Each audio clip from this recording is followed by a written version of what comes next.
Hello students, I am explaining revise, reflect and refine part from chapter 4 describing motion around us for class 9 science from new NCERT syllabus 2026। तो इस video में हम start करने वाले हैं question number 14। Question number 1 to question number 13 सभी मैंने already complete किए हैं और उसके वीडियोस भी मैंने मेरे चैनल पे अपलोड किए हैं। तो अभी इस वीडियो में हम स्टार्ट करेंगे question number 14। So question number 14 है on entering a state highway, a car continues to move with constant velocity of 6 meter per second for 2 minutes. So एक कार है जो जैसे ही स्टेट हाईवे पे एंटर होती है एक कांस्टेंट वेलोसिटी मतलब 6 मीटर पर सेकेंड इस कांस्टेंट वेलोसिटी से वो 2 मिनट्स तक मूव करती है and then accelerates with the constant acceleration 1 meter per second square for 6 seconds and उस 2 मिनट्स के बाद में वो कार एक्सेलरेट करती है constant acceleration 1 metre per second square से और इसी एक्सेलरेशन से वो 6 सेकेंड्स तक ट्रेवल करती है। Find the displacement of the car on the state highway in the 2 minute 6 seconds time interval by drawing a velocity time graph for its motion। तो हमें फाइंड आउट करना है कार का डिस्प्लेसमेंट जब वो स्टेट हाईवे पे 2 minute 6 seconds तक travel कर रही थी और वो हमें फाइंड आउट करना है वेलोसिटी टाइम ग्राफ को ड्रॉ करके। तो यहाँ पे उन्होंने कहा है और एक बार मैं आपको एक्सप्लेन करती हूँ। एक कार है जो जैसे ही हाईवे पे एंटर होती है वो constant velocity 6 metre per second से 2 मिनट्स तक ट्रेवल करती है। बाद में वो एक constant acceleration 1 metre per second square से एक्सेलरेट होती है 6 सेकेंड के लिए और फिर से ट्रेवल करती है। तो हमें 2 मिनट 6 सेकेंड तक का पूरा डिस्प्लेसमेंट निकालना है वेलोसिटी टाइम ग्राफ को ड्रॉ करके। तो आई होप आपको क्वेश्चन समझ में आया है। तो यहाँ पे अगर आपने देखा तो ये जो कार है वो 6 metre per second initial velocity से ट्रेवल कर रही है। तो हमारे पास इनिशियल वेलोसिटी है तो मैं यहाँ पे लिखती हूँ गिवन और फिर लिखेंगे फर्स्ट हमारे पास है इनिशियल वेलोसिटी। इनिशियल वेलोसिटी को हम u से दिखाते हैं स्मॉल u। तो मैं यहाँ पे लिखती हूँ small u is equals to 6 metre per second. ये हो गया और ये इसी वेलोसिटी से 2 मिनट्स तक ट्रेवल करती है। तो टाइम दिया गया है so t is equals to 2 minutes. मैं पहले लिखती हूँ यहाँ पे मिनट्स और इस 2 मिनट्स को जब हम सेकेंड्स में कन्वर्ट करेंगे तो ये हो जाएगा मिनट्स, यहाँ पे n आना चाहिए, ये मिनट्स। तो t हो जाएगा 2 इंटू 60 तो ये होता है 120 सेकेंड्स। तो हमारे यहाँ पे पास टाइम भी है और इनिशियल वेलोसिटी भी है। तो अभी जैसे ही वो 2 मिनट्स के लिए ट्रेवल करते हैं बाद में वो एक्सेलरेट होती है 1 मीटर पर सेकेंड स्क्वायर से। सो एक्सेलरेशन भी है हमारे पास 1 मीटर पर सेकेंड स्क्वायर से। जब वो एक्सेलरेट होती है तब वो 6 सेकेंड्स के लिए होती है। तो एक्सेलरेशन हुआ है वो टाइम है 6 सेकेंड के लिए, लेकिन हमारे पास एक्सेलरेशन होने के बाद का जो फाइनल वेलोसिटी है स्मॉल v वो हमारे पास नहीं है।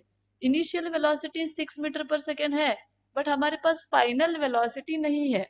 मतलब 6 सेकेंड्स के लिए जब वो कार एक्सेलरेट होती है तब उसकी वेलोसिटी कितनी होती है वो हमारे पास नहीं है और यही है हमारी फाइनल वेलोसिटी। तो इसको भी हम पहले फाइंड आउट करेंगे। तो फाइनल वेलोसिटी को फाइंड आउट करने के लिए हमारे पास फॉर्मूला है v is equal to u plus a t. हमारे पास u की वैल्यू है, a भी है और कितने टाइम के लिए एक्सेलरेट हुई है वो भी पता है। So v is equals to u है 6 प्लस एक्सेलरेशन है 1 और कितने टाइम के लिए एक्सेलरेट हुई है 6 सेकेंड्स के लिए। तो ये है 6। तो हम इसको पहले फाइंड आउट करेंगे 6 प्लस 6 इंटू 1 हो गया 6। तो v होता है यहाँ पे 12 मीटर पर सेकेंड। तो हमें पता चल गया है फाइनल वेलोसिटी। तो ये है हमारी फाइनल वेलोसिटी।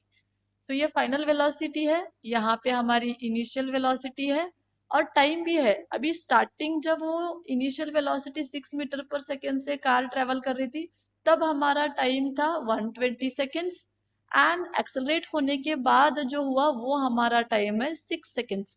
तो इसी वैल्यूज को पहले हम ग्राफ में प्लॉट करेंगे।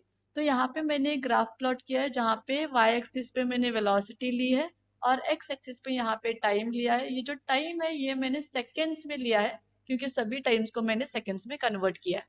तो आप देखिए इनिशियली ये 6 मीटर पर सेकेंड से ट्रेवल कर रही है, तो वेलोसिटी पे 6 यहाँ पे है और ये ऐसे ट्रेवल करते करते 120 सेकेंड्स तक ट्रेवल कर रही है। सो 120 सेकेंड्स मतलब हमारा जो रीडिंग है वो यहाँ पे है, आप देख सकते हैं ये है 120 सेकेंड्स का रीडिंग।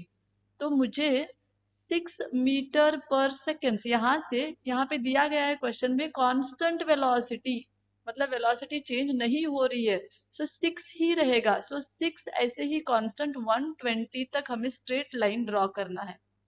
तो ये हो गया 6 metre per second velocity till 120 seconds. तो पहले 2 मिनट्स तक वो car 6 metre per second velocity से ही जा रही थी, कांस्टेंट वेलोसिटी है इसीलिए ये स्ट्रेट लाइन हो गई। और जैसे ही यहाँ 120 सेकेंड्स होते हैं वो कार एक्सेलरेट होती है 1 मीटर पर सेकेंड स्क्वायर से, और वो जो एक्सेलरेट होने के बाद में जो वेलोसिटी है वो 12 है। और ये 12 एक्सेलरेशन जो भी ये फाइनल वेलोसिटी अटेन होती है वो उसके लिए टाइम कितना लगा है 6 सेकेंड्स। सो 120 के बाद फिर से 6 मतलब 126, मतलब ये यहाँ पे। सो 126 तक उसकी वेलोसिटी 12 तक इंक्रीज होती है। सो 12 कहाँ है, ये रीडिंग है। तो अगर हमने यहाँ पे स्ट्रेट पे, ये हो गया हमारा पॉइंट। तो यहाँ से 120 सेकेंड से ये ऐसे स्ट्रेट एक्सेलरेट होती है यहाँ तक 12 तक, तो ये हो गई फाइनल वेलोसिटी। तो ऐसे हमें ग्राफ मिलेगा। तो अभी हमें क्वेश्चन में पूछा गया है find displacement of the car. So displacement find out करने के लिए हमें area under the graph find out करना पड़ता है। तो ये हमारा ग्राफ तो रेडी है। एरिया अंडर द ग्राफ मतलब ये पूरा एरिया हमें फाइंड आउट करना है। इसी एरिया को मैं दो शेप में डिवाइड करती हूँ। यहाँ पे मैं परपेंडिकुलर लाइन ड्रॉ करती हूँ। तो ये हो गया पहला वाला एरिया, यहाँ पे देख सकते हैं आप। इसका शेप कैसा है, ये रेक्टेंगुलर शेप का एरिया होगा, तो ये हमें एरिया फाइंड आउट करना है। एंड इसके बाद में मैं यहाँ पे भी एक परपेंडिकुलर लाइन ड्रॉ करती हूँ। तो ये हो गया ट्रेपेजियम। तो ये एक एरिया हमें फाइंड आउट करना है। अगर हमने इस दोनों एरिया को फाइंड आउट किया और इन दोनों को अगर ऐड किया तो हमें मिलेगा टोटल डिस्प्लेसमेंट। मैं इसको लिखती हूँ S1 और इसको लिखती हूँ S2। S1 जो है वो रेक्टेंगुलर है, यहाँ पे हमें सिर्फ लेंथ इंटू ब्रेड्थ करना है। तो यहाँ पे हमें वैल्यूज भी है, ये है हमारा 6 और यहाँ पे देखिए ब्रेड्थ है हमारा 120। ट्रेपेजियम की हमें पैरेलल साइड्स चाहिए, तो ये एक पैरेलल साइड है 6 और ये एक पैरेलल साइड है 12, और ये जो है यहाँ पे हाइट, हाइट कितना है 6।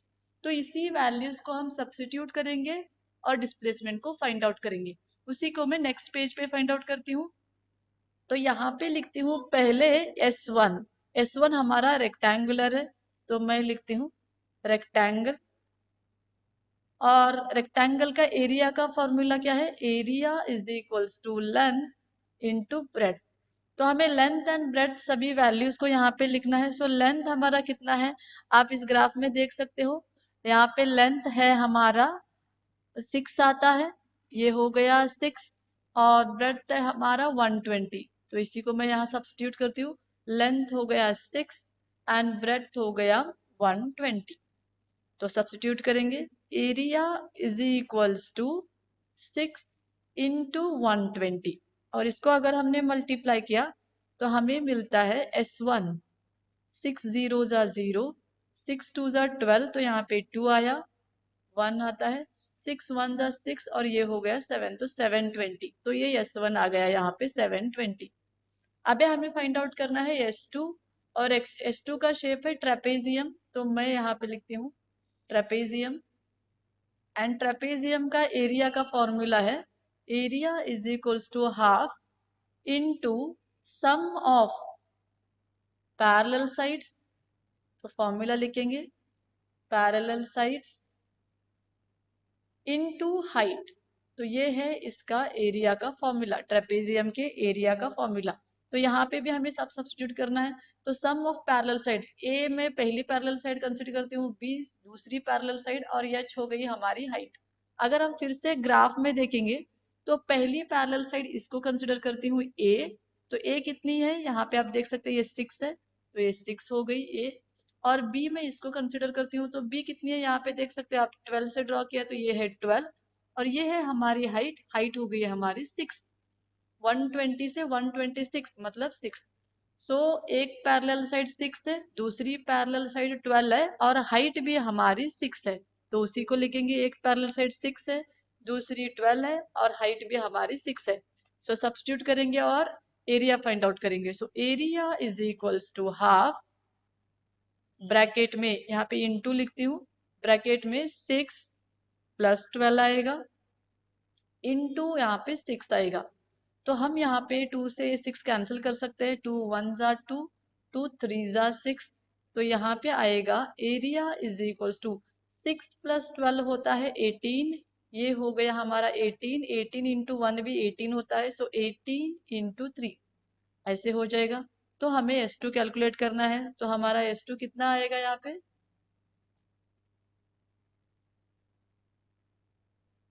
तो ये हो जाएगा हमारा 54। तो ये हो गया आंसर S2 का। अभी हमें डिस्प्लेसमेंट कैलकुलेट करना है, तो यहाँ पे लिखती हूँ therefore displacement, displacement is equals to S1 plus S2, और S2 आया है 720 प्लस S1 आया है 720 और S2 आया है 54, और अगर हम इन दोनों को ऐड करते हैं तो हमें आएगा 0 प्लस 4 हो गया 4, 5 प्लस 2 हो गया 7, और ये 7, तो ये हो गया 774 मीटर। तो ये है हमारा फाइनल आंसर। तो हमने यहाँ पे कौन सा फॉर्मूला यूज किया है, हमने यहाँ पे displacement is equals to velocity into time, ये फॉर्मूला यूज करके हमने इसको फाइंड आउट किया है। तो ये है हमारा आंसर क्वेश्चन नंबर 14 का। आई होप आपको ये आंसर समझ में आएगा। अगर मेरे वीडियो से आपको थोड़ा भी हेल्प हो रहा है तो मेरे वीडियोस को लाइक कीजिए, शेयर कीजिए, एंड प्लीज मेरे चैनल को सब्सक्राइब कीजिए। Thank you so much.